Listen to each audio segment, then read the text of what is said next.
Cuando nos damos cuenta que no podemos hacer absolutamente nada. Hay personas que se han dejado de hablar exclusivos de gente rica que se siente pobre. Que Dios los guarde y los bendiga. Bendito día que hizo el Señor, bendito domingo. Gracias al Señor que podemos gozarnos de su palabra, que podemos estar aquí reunidos.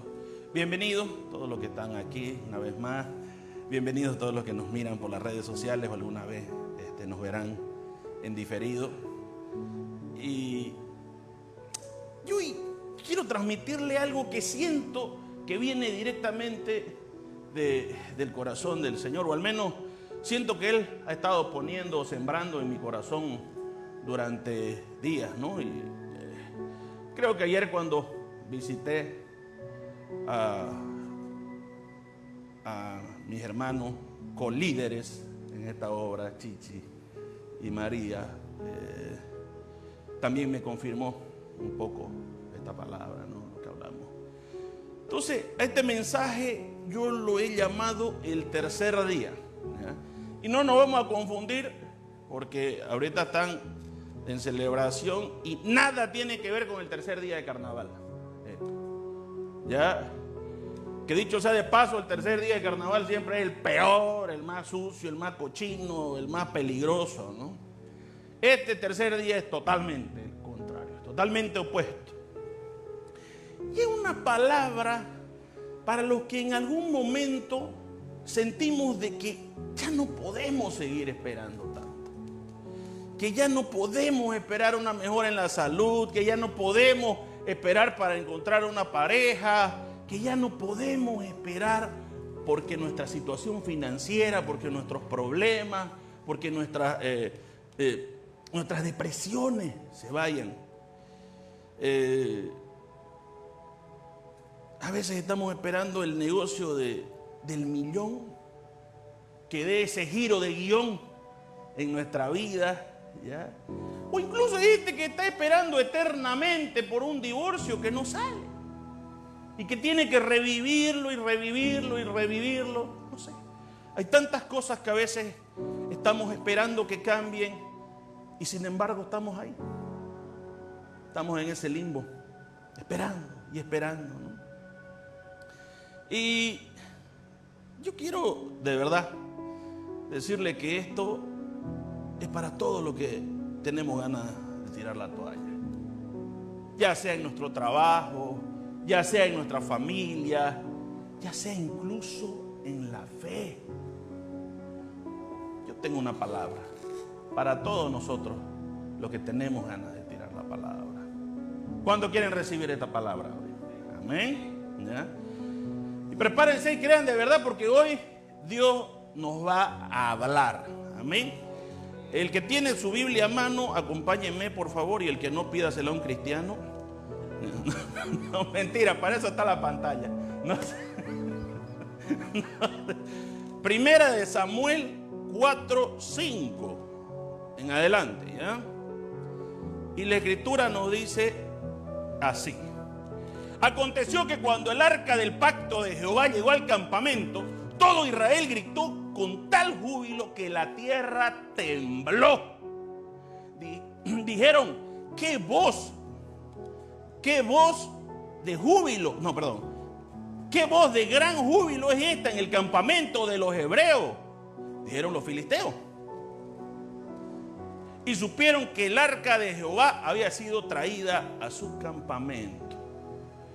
O sea, los filisteos oyeron el griterío de que el arca de Dios, el arca del pacto, había sido llevada al campamento, y dijeron: ¿qué es esto? A ver, quiero ponernos en contexto, porque quizás no todos conozcan sobre el arca del pacto, quizás no todos conozcan esta parte, pero antes de que Israel tuviera un rey, antes de Saúl, digamos, el pueblo iba a las batallas y generalmente ganaba, no tenían rey. Tenían comandantes militares, tenían sacerdotes, que en esa época era Elí, pero no tenían un rey, porque Dios estaba constantemente con ellos. Dios era el rey, el único rey. Pero en una ocasión específica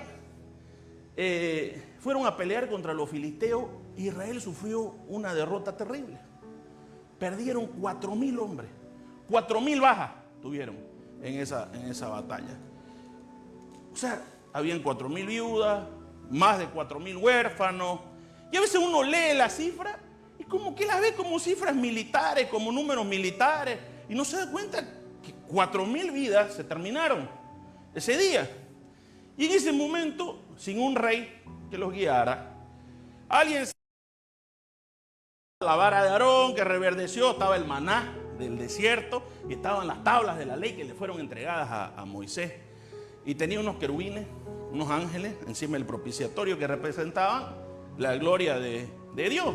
Entonces, en sí el arca simbolizaba la presencia de Dios, pero ojo aquí, no encerraba a Dios dentro de esa caja, no lo encerraba, ¿ya? O sea, no era que la tenían ahí como si fuera el genio de la lámpara, en otras palabras. Y el error de los israelitas fue pensar que podían manipular a Dios, que llevando la caja al frente de batalla iban a obligar a Dios a actuar en su favor.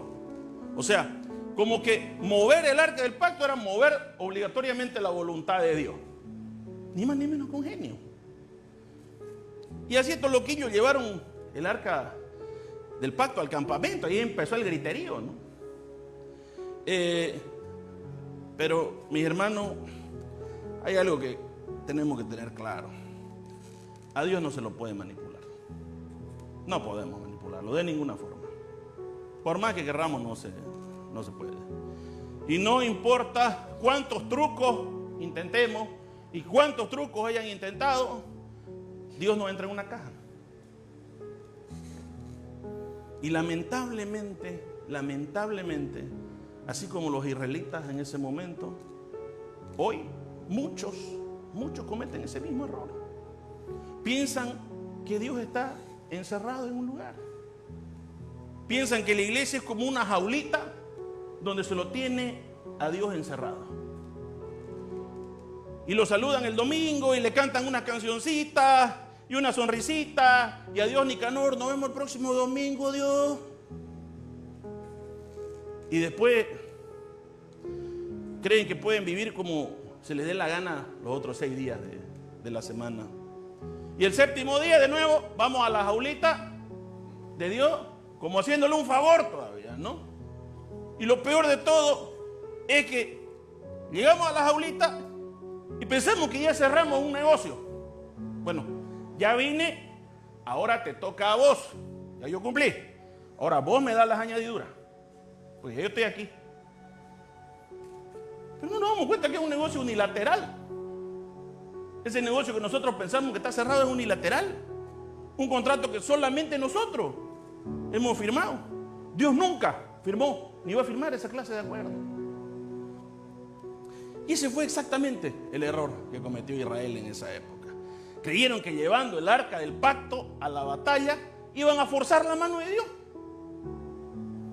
Y con esa mentalidad torpe, reduciendo la presencia de Dios a como si fuera un amuleto. También, pues, ¿no? Y lo grave en este caso, a diferencia del crucifijo que le pueden robar al cura, es que a Israel no le robaron una joya, no le robaron una caja, le robaron lo que significaba, lo que los hacía el pueblo de Dios. Le robaron el símbolo de su identidad, le robaron su dignidad. Y la historia sigue. Y parece, es que a mí me encanta de verdad cuando uno se pone a leer la palabra, que parecen unas películas épicas, parece Juego de Tronos. ¿Sabes qué Juego de Tronos es? Queda chiquitingo al lado de esto. Y Israel fue aplastado. Pelearon, pensaron que estaban manipulando a Dios y murieron 30,000 hombres. Y para rematarla le elaboraron el arca. Y después de todo esto, un mensajero que huye del campo de batalla se va a decirle a Elí, Elí era el sacerdote supremo en esa época. Y el tipo ya dice la palabra que tenía 98 años, que estaba medio cegatón y que era de buen paladar, así que estaba medio muñeco también. Y cuando Elí escucha que el arca había sido robada, que habían matado tanta gente y que sus 2 hijos habían muerto en esa batalla, el tipo queda en shock, entra en shock. Pues no era solo perder una batalla, era perder el símbolo del pacto de Israel con Dios. Y dice la palabra, lo dice que Elí, que ya era viejo, dice, y como le digo, seguramente bastante muñecote, se sentó de golpe en su silla y se fue de espalda y se desnucó y se mató. Y mientras tanto, la nuera que estaba barriendo por ahí escucha lo que había pasado y estaba embarazada. Estaba embarazada de uno de los hijos de Elí. Y cuando ve que su suegro muere, cuando escucha que su marido también estaba muerto y que encima se habían robado el arca del pacto, le agarraron dolores de parto pues antes de tiempo, pues, ¿no? La pobre mujer. Y empieza en trabajo de parto y da luz de urgencia. Pero como le digo, esto es ni más ni menos que Juego de Tronos.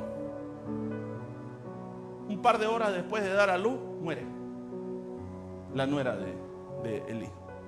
Pero antes de morir alcanza a ponerle un nombre al bebé. Y es cuanto menos curioso, porque ¿quién ha escuchado el término o la palabra cabot? Al menos en grupos o al menos en cosas así, pero poco sabemos, digamos, lo que significa cabot. Y cabot en hebreo significa gloria.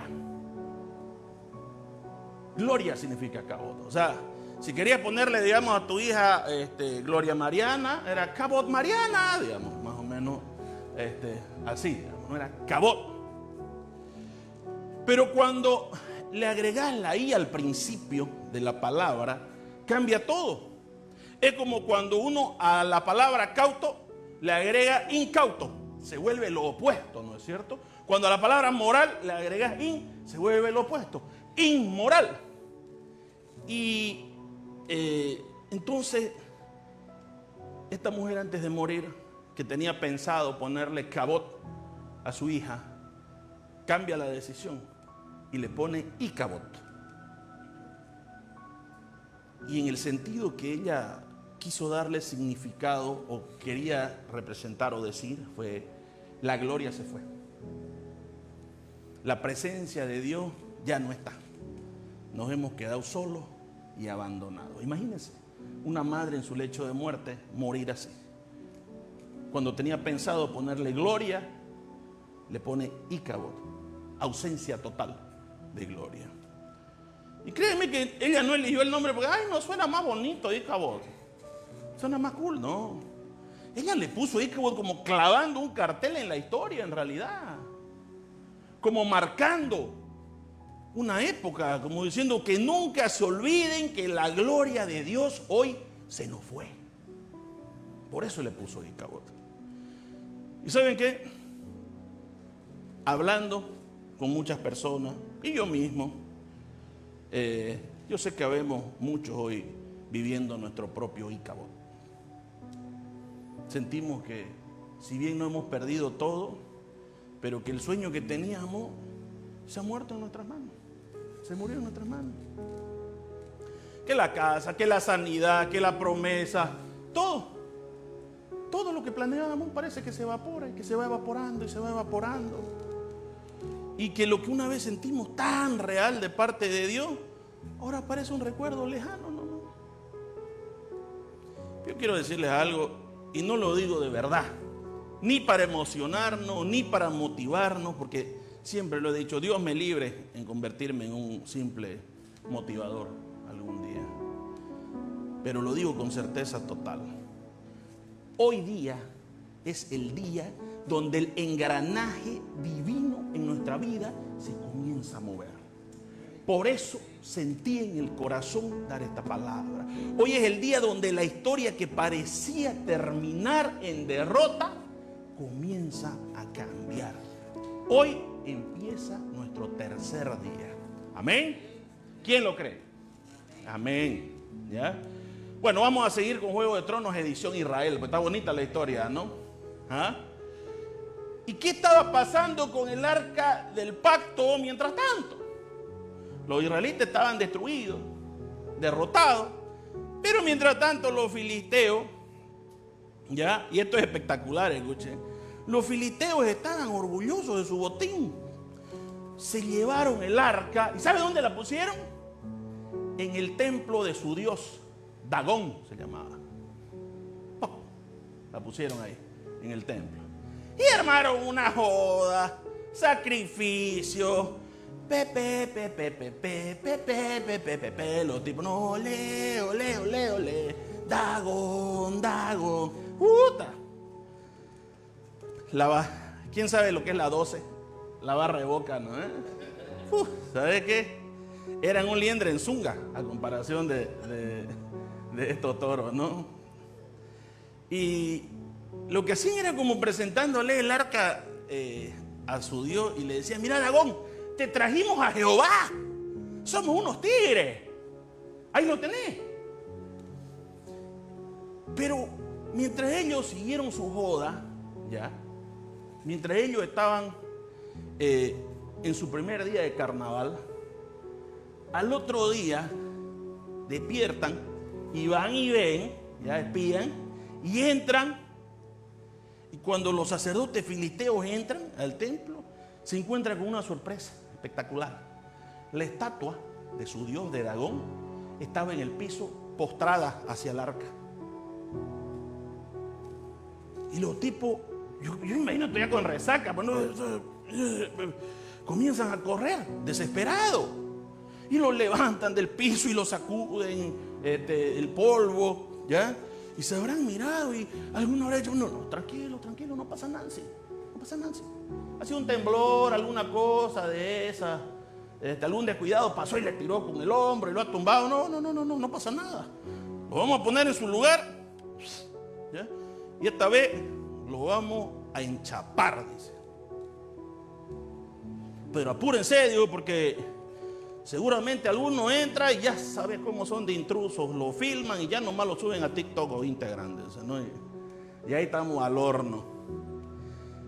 Pero qué belleza, ¿no? El dios Dagón postrado ante el Dios de Israel. La cosa es que, hermano, ya pasó, tranquilo. Primero el susto, después el gusto, vamos a seguir. Segundo día. Que truene la niquelada. Dice, ¿no? Sople Nemesio.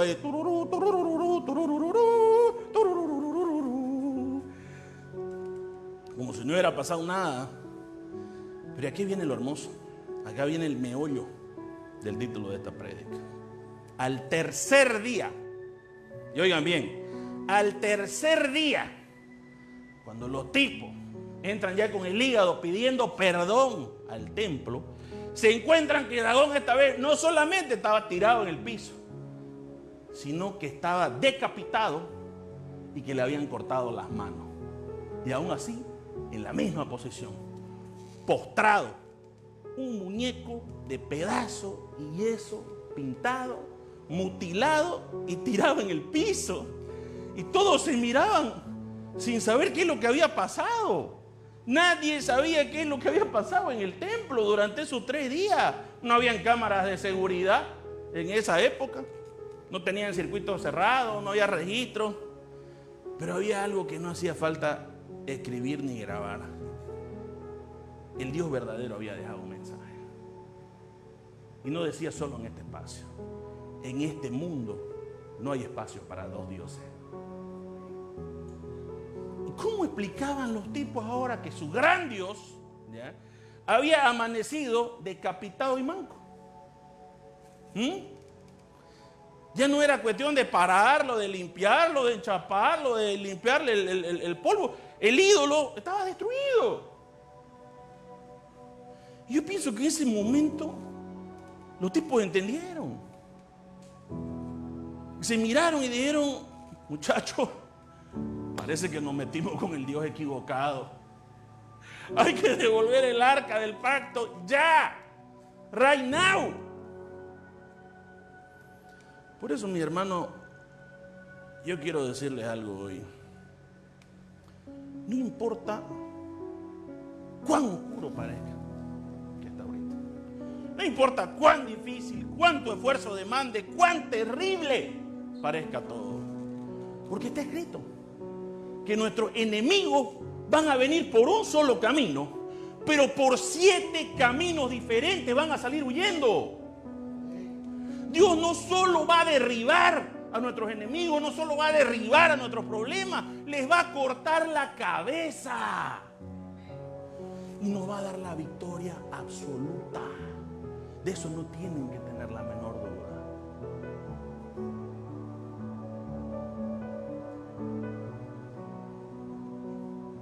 ¿En qué plataforma es eso?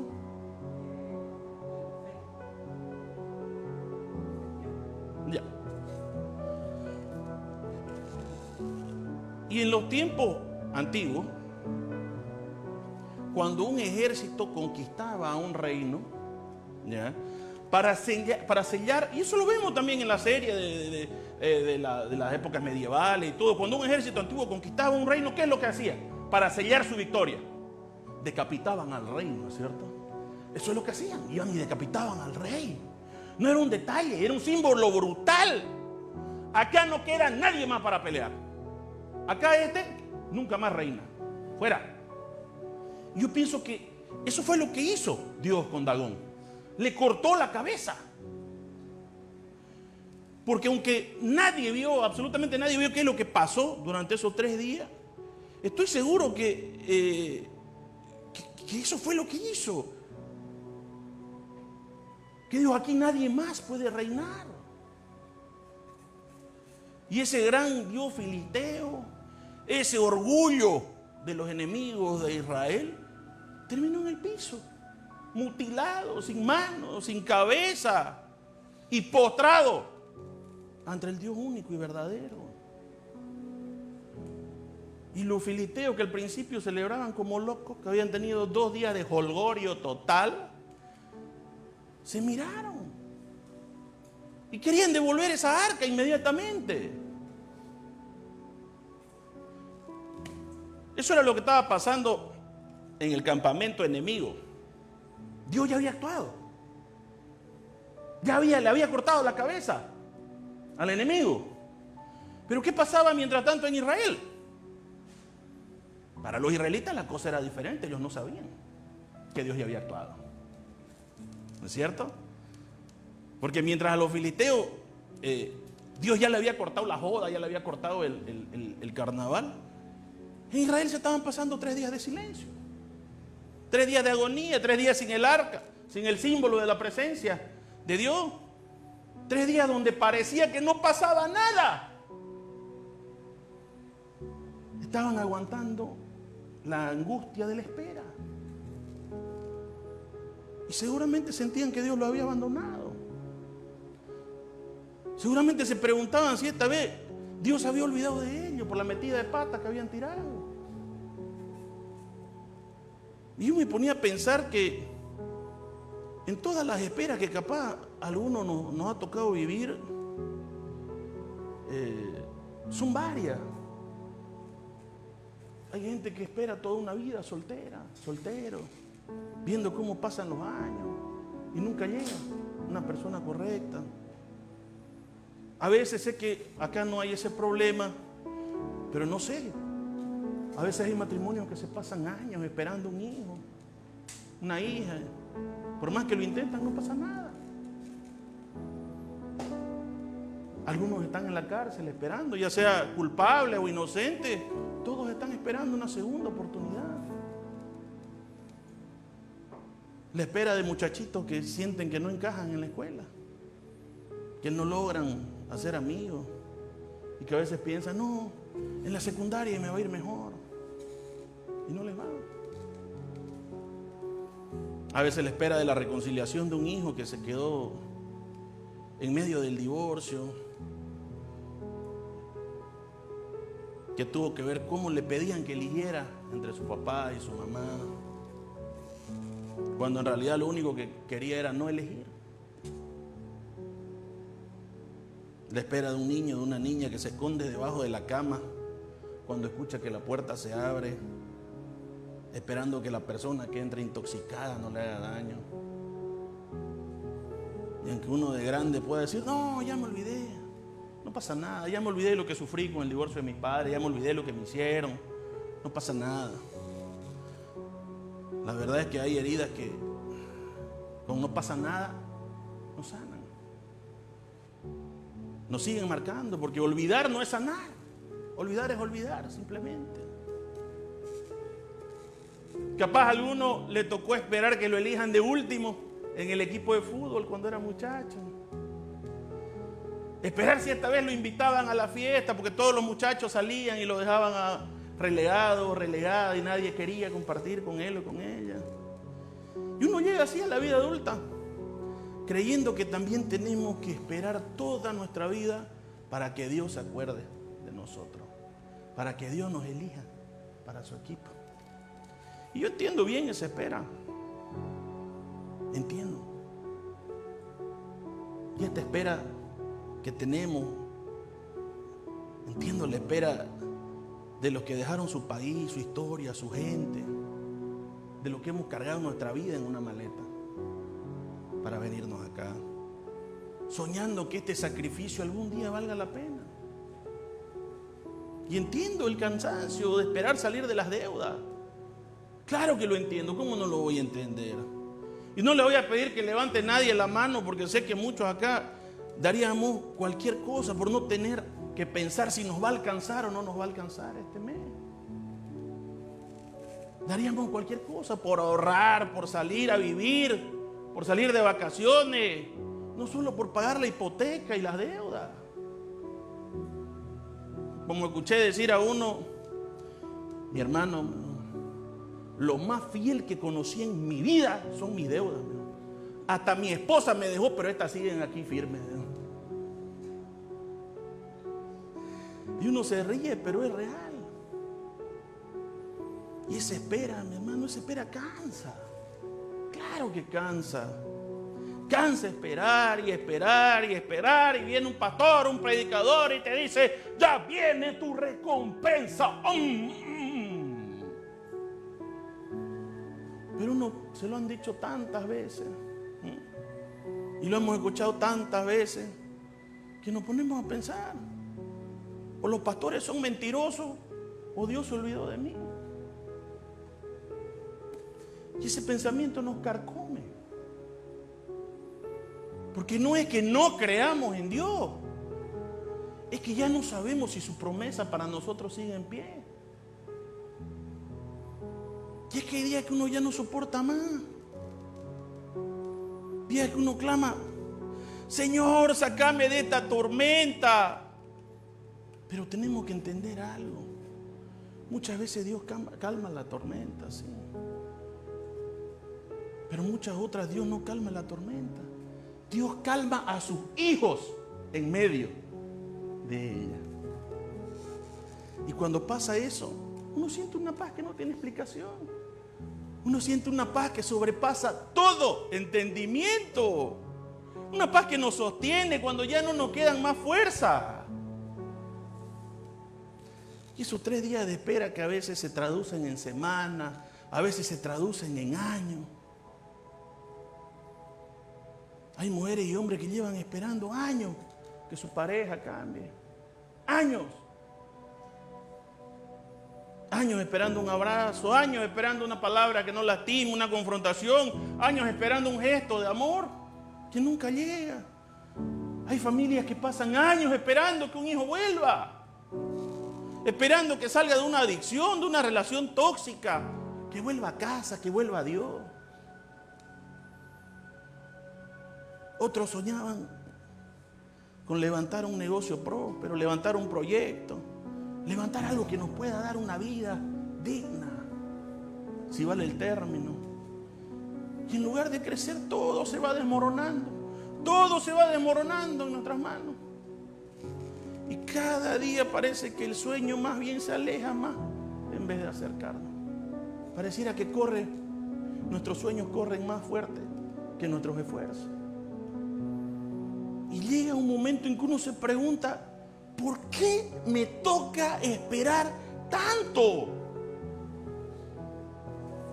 ¿Por qué el éxito y la felicidad veo que siempre le tocan a la puerta de mi vecino? ¿Por qué nunca toca la mía? Y mi hermano, lo que les digo hoy no es para que nos veamos como víctimas, por favor. No se vayan a confundir. No quiero que caigamos en la autocompasión, porque eso sería todavía peor. Pero sí quiero decirles algo que el Señor puso en mi corazón, en esta palabra. Puede que la espera no termine hoy, pero hoy empieza el día que vamos a dejar de esperar como quien no tiene esperanza. Como quien dice, sí, tengo fe. No se los digo para emocionarlo, se los digo porque está escrito, porque dice, fiel es quien hizo la promesa. Y si Él es fiel, nuestra espera, tu espera no va a ser en vano. ¿Saben qué, mis hermanos? Nuestra espera tiene fecha de vencimiento en el cielo. Amén. Y cuando Dios diga es tiempo, ni el infierno entero va a poder frenarlo. Ahora, quisiera que analicemos qué representan esos 3 días, ¿ok? El primer día es cuando nos arrancan lo que más amábamos. Lo que más amamos. Es el primer día. Es el día que uno siente el dolor de perder algo que era nuestro. O algo que ya habíamos soñado como nuestro. No importa si ya lo teníamos en las manos, o si era un anhelo, un sueño, o algo que ya teníamos en el corazón. Sea propio o sea que venía. ¿Ya? Y hay gente que hoy está viviendo su primer día de espera. Gente que perdió un matrimonio, una oportunidad, gente que perdió un negocio, un hijo, una salud, un sueño que lo mantenía vivo y caminando. Y lo único que queda, que deja ese primer día, es dolor. No podemos maquillarlo. Ese primer golpe, ese primer día, es ese primer golpe que nos deja sin aire. Que nos hace preguntarnos si vamos a poder volver a respirar. ¿Quién no lo ha sentido? El segundo día es ese momento donde todo empieza victoria. Pero al rato vienen los sacerdotes filisteos y lo vuelven a levantar. Y así mismo pasa muchas veces en nuestra vida. Pensás que la puerta se abrió, que la respuesta llegó, y en un segundo todo se cierra de nuevo. ¿Quién no ha tenido un negocio que ya parecía cerrado? Hasta nos gastamos parte de las ganancias y ni siquiera la teníamos, la plata. Y de la nada, cuando ya estaba todo cerrado, estaba ahí la mano ya por cerrar el trato, ¡pum!, se cayó. Ese fin de semana donde alguien sintió que su matrimonio revivía, un fin de semana donde todo era fuego y paixão después de muchos años, y el lunes de nuevo, discusiones, distancia, vacío. Y en ese segundo día es donde mucha gente piensa, ¿sabes qué? Me mantuve tranquilo esperando la bendita voluntad de Dios. Tuve 1000 oportunidades de buscarme otra, y no lo hice. Me quedé con esta, que no sirve ni para hacer la botón. Tuve la chance de meterme en negocios que quizás no eran tan éticos, pero no estaría hundido en esta toponera. Y no lo hice y me aguanté. Y ahí en ese segundo día es cuando empieza la verdadera guerra interna. Porque muchas veces, y escuche esto por favor, pongan atención en esto. Muchas veces nuestras necesidades hacen que nuestra ancla moral y ética se vuelva flexible. ¿Es o no es verdad? Y comenzamos a llamar bueno a lo malo y malo a lo bueno. Y no es que dejamos de amar a Dios, pero es que el hambre, la soledad, el cansancio nos hacen dudar. En el discipulado el otro día, Chichi, vos decía, es más fácil tener fe con el estómago lleno. Ese es el segundo día. Y entiendo, claro que entiendo la lucha. ¿Cómo no la voy a entender si yo mismo estoy en medio de ella? Y sé que la mayoría de acá lo estamos. Yo entiendo que normalmente, digamos, he esperado tanto tiempo porque este tipo, esta tipa que tanto me deshonra, cambie. Lo que no tengo, yo no tengo una relación. Esto es un contrato. Ya pues, estoy cansado de venderme yo mismo esperanza. ¿Quién no se ha sentido así? Que él mismo se vende esperanza solamente para sobrevivir un día más. Y uno mismo, todos los días. Y después se pone a pensar, ¿y si esa esperanza no vale la pena? ¿Y si estoy esperando por ese algún día y ese algún día no llega nunca? Y uno empieza a vivir ese segundo día.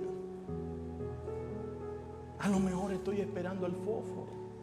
Porque viste que cuando no orás, cuando te hablas a vos mismo te respondes. No te responde Dios. Y normalmente las respuestas que vienen de vos no son las adecuadas. Y me quedo yesca. Y encima con una pareja que no sirve para nada. Ya no me deja ni jugar con el conejito. Y ahí en esa desesperación, muchos ya no piensan si está bien o está mal. Solo buscan salir del dolor. Solo buscan salir de la necesidad, sea como sea. Y esa ancla moral que teníamos, esa ancla ética, se flexibiliza en ese segundo día. Y no es que dicen, o no es que uno dice, ¿sabes qué? Voy a pecar, lo decidí, me lo merezco. No. Más bien uno dice, ya está, voy a hacer lo que tenga que hacer para salir de esto. Total, peor de lo que estoy, no voy a estar. Y ese es el consuelo que nos damos en ese segundo día. En otras palabras, es como que el segundo día nos dejara suspendidos en el aire, flotando. Y yo me ponía a pensar, ¿a quién le gusta el circo? A mí siempre me gustó ir al circo. Me encantaba. Desde niño, lo mejor que me podían hacer, la mayor distracción que tenía era que me lleven al circo. Y siempre sentí una mezcla de asombro y admiración por los trapecistas en el circo. Un griterío era ¡ah! Cada que saltaba y quedaba, no era ahí. Lo que no me había puesto a pensar es que si te das cuenta, el trapecista depende completamente del receptor. El que normalmente estaba así colgado en las piernas con las manos hacia abajo, depende completamente del que lo recibe. ¿Se dan cuenta? Porque el trapecista no puede hacer absolutamente nada si el receptor no lo toma. Y si un día no lo agarra, si el receptor no lo agarró, queda como sapo en asfalto. Entonces, por lógica simple, eso es lo que sucede. Pero hay algo muy interesante que noté. Y hay un instante, son milésimas de segundo, donde el trapecista queda suspendido en la nada. ¿No es cierto? No está en un lado, pero tampoco está en el otro. Está suspendido, literalmente en el aire. A ver, ya soltó el trapecio de donde venía. Ya no puede volver atrás. No, pues, ay, me dio miedo. Me agarro de nuevo, digamos, ¿no? Del otro. Pero todavía es demasiado pronto para agarrarse del receptor. Entonces, su único trabajo en ese instante, ¿cuál es? Quedarse quieto, estático, esperando que lo agarren. El tipo no puede acelerar el proceso. No pensé, apúrate, en medio, cuando está suspendido en el aire, ¿no es cierto? Tiene que esperar a que lo agarren. Y aquí vemos mucho que nos hemos sentido exactamente así. Yo solté lo que Dios me pidió que soltara, pero todavía no siento que su mano me está agarrando. Ya solté esa vida, pero me siento en el aire. No me siento agarrado todavía. Soltaste, te caíste, tuviste el valor de levantarte y aún así sentís ¿dónde está Dios que no me agarra? Y si no es Dios, que me agarre a alguien, por favor. Yo solo quiero vivir, que alguien me agarre de lo que sea.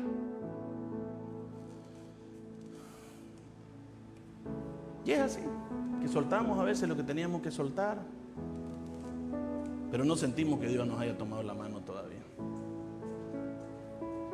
Y hemos dado un paso de fe.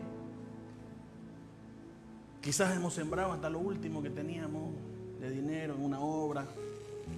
Quizás no solo dinero, quizás hemos sembrado tiempo, hemos sembrado amor, hemos sembrado energía en una relación, en un negocio, en un trabajo. Por algo que todavía no vemos. Y pensamos que hemos sembrado en una tierra infértil. Y empezamos a preguntarnos, ¿será de verdad que algún día esto va a dar fruto? Y es que estamos en esas milésimas de segundo, espiritualmente hablando, suspendidos en el aire. Y la promesa todavía no ha llegado. El sueño todavía no se ha cumplido. ¿Cuántos sinceramente están viviendo un momento así? No tienen que levantar la mano.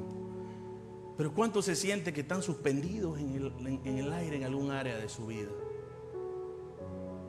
¿Y saben qué? Yo sé que han obedecido a Dios. Yo sé que la promesa todavía no llega. Yo sé que la promesa tarda. Pero mi brodera, es justo ahí, en ese momento, en esa espera donde parece que nada cambia, donde se prueba de lo que estamos hechos de verdad. ¿De qué estamos hechos? Es donde se revela nuestro carácter. ¿Alguien conoce la historia de Walt Disney? Más allá del éxito, detrás de ese éxito que conocemos ahora asombroso. ¿Sabían que el tipo peregrinó por cientos, si no miles, de estudios presentando sus dibujitos y nadie le daba bola? Que comía en estos lugares que reparten comida gratis. Y encima presenta un dibujito, Oswald el conejo se llamaba. Los tipos lo miran, lo prueban, tiene éxito, excelente, le dicen a Walt Disney. Ya cuando vuelvo por la plata, venga mañana. Mañana los abogados se habían quedado con los derechos de su dibujo y lo estafaron. Mucha yetera, ¿no? Y yo lo imagino así, a Walt Disney, en su segundo día. Tan cerca, pero tan lejos del éxito, suspendido en el aire. Pero por eso es tan importante entender esto. Porque justo en esas milésimas de segundo, mientras estamos suspendidos, que el diablo empieza a susurrarnos. Estás al horno con papas, loco. Ahora sí, no hay solución para tu vida, ¿viste? Esto era lo último que tenía. Era la última chance. Adiós, ¿estás listo para la foto? ¿Qué seguís bregando? ¿Qué seguís creyendo? Y quien estaba con un tóxico, con una tóxica, corta su relación. Y en vez de sentirse bien, se siente solo, se siente sola, siente que extraña. ¿Cuántas veces hemos perdonado a alguien que nos hería constantemente y después de la nada nos sigue hiriendo y nos sigue hiriendo?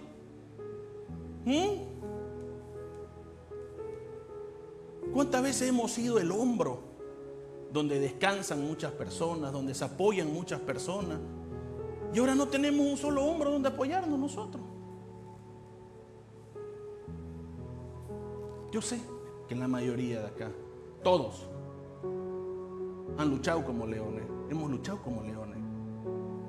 Lo entiendo.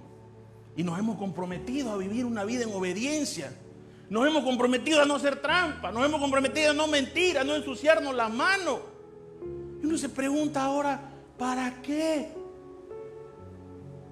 ¿Para qué me esforcé tanto si todo sigue igual? Si más bien cuando pensé que las cosas iban a mejorar, han empeorado. Y yo me siento así, en el aire, esperando que Dios me agarre. Y uno clama, Señor, si ya yo hice mi parte. Pero el segundo día representa eso, esa ambigüedad brutal. Cuando parece que uno va a remontar vuelo, está tirando su aleteadita y de la nada se estrella de nuevo contra el piso. Y uno dice, hasta acá llegué. Ya no puedo más, ya es mucho. Ya es mucho, hasta acá llegué. Y lastimosamente ahí es donde muchos han tirado la toalla. Y les voy a dar un ejemplo que va a confrontar a los más religiosos. Lo veíamos con mi amada esposa, abnegada madre, el otro día. Judas Iscariote. El tipo vivió un momento terriblemente oscuro después de que traicionó a Jesús. No fue que dijo, bueno, ni modo, a lo hecho. No le vino paz, no le vino consuelo, no le vino ese alivio que esperaba el segundo día. ¿Qué le vino? El tercer día. Y lo tiró la toalla. Horas, a solo horas del tercer día. Mi hermano, ¿se han puesto a pensar que si Judas hubiera esperado el tercer día, la cruz que redimió al mundo lo haya redimido a él también? Hubiera visto a Cristo resucitado, hubiera entendido todo y todo hubiera cobrado sentido en su vida. ¿Por qué es así? Antes del tercer día nada tiene sentido, pero después del tercer día todo tiene propósito. ¿Saben qué? Nunca se olviden, seguro lo han escuchado muchas veces, pero el momento más oscuro del día es justo el segundo antes de que amanezca. Ese es el momento más oscuro del día. ¿Y saben qué es lo grave?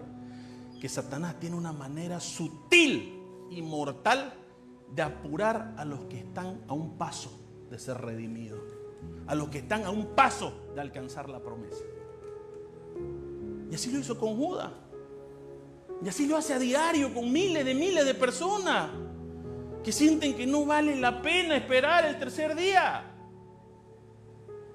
Sienten que el receptor ya no va a extender sus brazos y que esta vez los va a dejar caer.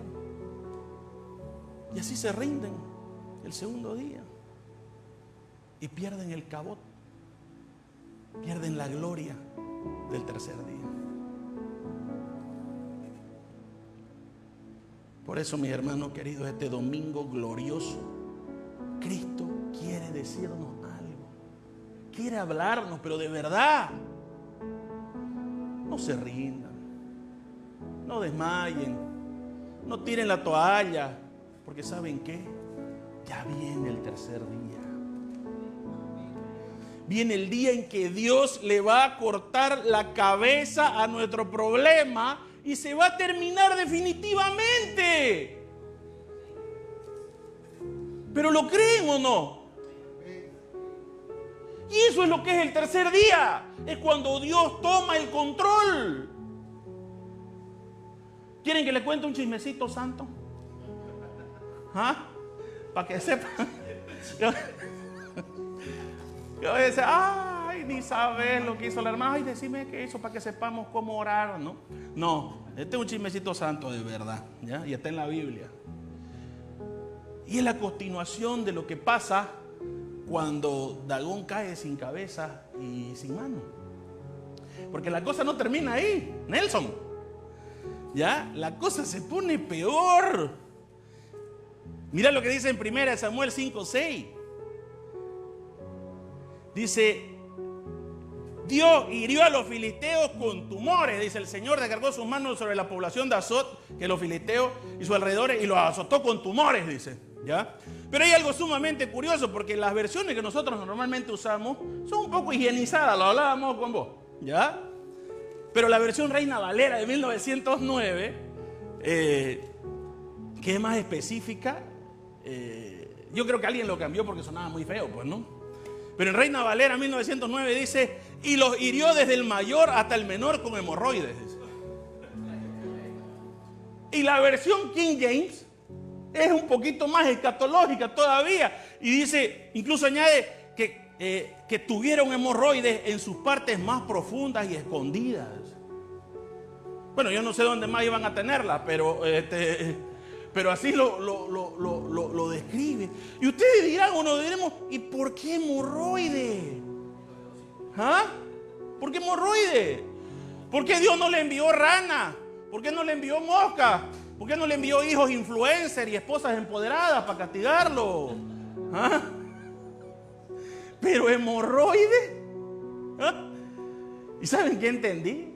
De verdad, cuando me llamó tanto la atención, que cuando Dios te da la victoria, no solo te llena de su gloria, no solo te cambia el nombre, sino que humilla al enemigo de la forma más vergonzosa posible. Yo me imagino a los filisteos después de ese tercer día, y no por el ají, por el trago que le metieron. ¿Ah? Parado en su reunión, digamos, en su consenso, los tipos, ¿no? Ninguno sentado, obviamente no se podían sentar. Mire, brother, no sé qué pensarán ustedes, pero devolvamos esta arca ahora mismo nomás. Hemorroide. Porque ese detalle que aparece, aparentemente parece menor. Pero quiero que entendamos algo. Todo aquel que se levanta contra un hijo de Dios, todo aquel que se atreve a tocar la presencia de Dios, Dios lo va a humillar de una manera que nos vamos a matar de risa. Y vamos a tener la certeza y vamos a decir: Dios está conmigo, papá. La presencia de Dios está conmigo y es Él el que pelea mis batallas.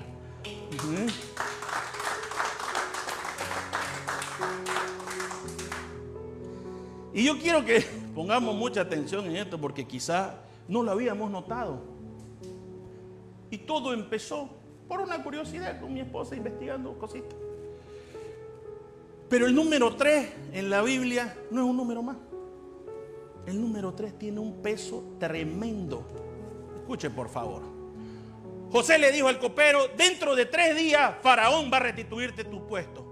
Moisés, cuando estaba hablando con el faraón, le dice: déjanos ir a camino de 3 días al desierto para ofrecer sacrificios a Jehová. En el Sinaí, Dios le dijo a su pueblo: santifiquen al pueblo hoy y mañana y prepárense para el tercer día, porque ese día yo voy a descender y me voy a mostrar a todo el pueblo. Antes de entrar a la tierra prometida, Dios le dijo a Josué: sé fuerte, sé valiente, dentro de 3 días van a cruzar el Jordán. Jonás estuvo metido 3 días dentro del pez. Y yo me imagino cómo habrá pedido el pobre al Señor: no, por favor, Señor, permíteme salir por donde entré. No. La reina Esther ayunó 3 días completos para encontrar el favor delante del rey y salvar a su pueblo. Y lo más importante, fue el tercer día que la tumba quedó vacía. Fue el tercer día que el infierno se quedó sin argumento. Fue el tercer día que Jesús venció para siempre. Y fue también al tercer día que los filisteos quedaron humillados, derrotados, con hemorroides, y tuvieron que devolver el arca. El tercer día en toda la Biblia es el día de la intervención divina. El día donde todo cambia. El día donde los milagros eternos comienzan a caminar. El día donde los muertos resucitan. El día donde todo, no solo algunas cosas, todo lo que parecía perdido y muerto vuelve a tener vida. Y yo sé, mi hermano, y lo siento en el espíritu, que ha llegado ese tercer día al aprisco. Que ha llegado ese tercer día para cada uno de nosotros. El tercer día de gloria, el tercer día de victoria, el tercer día de multiplicación. Y capaz no va a faltar, obviamente, el que me diga, bueno, Chichi, muy lindo tu discurso y todo lo que decís está bonito, pero ¿cómo sé que mi espera va a terminar? Bueno, no lo sé, pero sí te puedo decir una cosa y te puedo afirmar algo, y lo debes saber, sino que lo que tenés que tener es una certeza en una promesa que hay escrita en la palabra, ¿ya? Y es una promesa que está directamente ligada a los que esperan. Y por eso te puedo hablar con esa convicción. Por eso te puedo decir hoy, está en Isaías 40, 30 al 31. Y dice así: los muchachos se fatigan y se cansan, los jóvenes flaquean y caen, pero los que esperan en Jehová tendrán nueva fuerza, levantarán alas como águilas. No me venga a preguntar nunca eso, si vale la pena la espera, porque aquí está la promesa. Es Dios el que le contesta, no soy yo. Y ahora déjenme contarles algo sobre las aves. Cuando le di esta promesa me puse a investigar. Y hay tres formas en las que mayormente vuelan las aves. La primera es el aleteo constante, ya como los colibríes. ¿Sabían que ese bichito aletea 70 veces por segundo? Para no caerse. Una locura.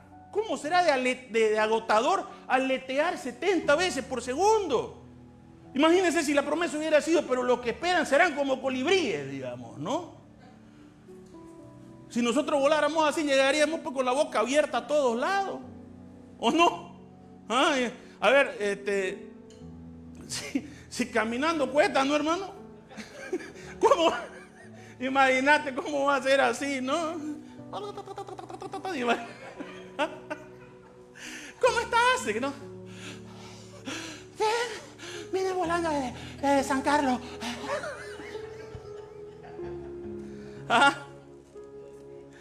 El segundo método que usan las aves para volar es el planeo, planear.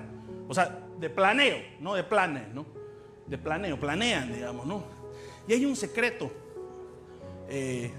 Para planear siempre van bajando. Fíjense las gaviotas, por ejemplo, planean, ¿no? Siempre tienen que bajar, pues no pueden mantenerse niveladas para siempre, sino que tienen que volver a bajar y aletear para volver a subirse, porque si dejan de aletear, se estrellan. Y después está la tercera, el tercer método que usan las aves para volar. Y esto es remontarse, ¿ya? Y eso, mis hermanos, solo lo pueden hacer las águilas, el remontarse. Las águilas tienen una habilidad brutal. Encuentran las corrientes de aire caliente, encuentran los vientos térmicos que suben desde la tierra. ¿Y saben qué? Sin mover una sola pluma, se dejan elevar hacia altura. Increíble. Y después descienden en picada 120 kilómetros por hora. Es decir, mi hermano, las águilas no luchan contra la tormenta. Las águilas la usan para elevarse por encima de ella. ¿Cómo la ve? Dijo la lavandera. Y ahora, ¿cómo aplicamos esto a nuestra espera? Hay gente que está en su primer día, está aleteando. Soy soltero, ¿dónde hay alguien para mí? No. Pagando deuda, pastor, por favor, ore por mí. Es un esfuerzo constante, es un esfuerzo agotador. Y lo peor es que uno no sube ni medio metro. Otros están en su segundo día y empiezan a planear y van cayendo y se cansan de aletear. Ya fue, ya no lucho más. ¿Sabe qué? Que sea lo que Dios quiera nomás. ¿Y no te vas a arreglar para tu entrevista? Ya no me quiero bañar, ya estoy planeando. ¿Fuiste al banco a ver qué podías hacer? Nah, si Dios quiere hacer esto, pues lo va a hacer Él directo. Ya estoy cansado yo de hacer cosas. Si Dios quiere bendecirme, me va a bendecir. Si no, mentira. Te rendiste. Eso es lo que pasó. Cuando empezás a pensar así, te rendiste. Caíste en el segundo día. Y estás en vuelo descendente. Y sabes que si no haces algo, te vas a estrellar. Pero escuchen bien, mis hermanos. Porque la promesa no es que vivamos como colibríes aleteando. Tampoco es que planeemos descendiendo hasta reventarnos contra el piso. La promesa es que nos remontemos como las águilas. Esa es la promesa. Ponela de nuevo, por favor, Bebeto, Isaías 40.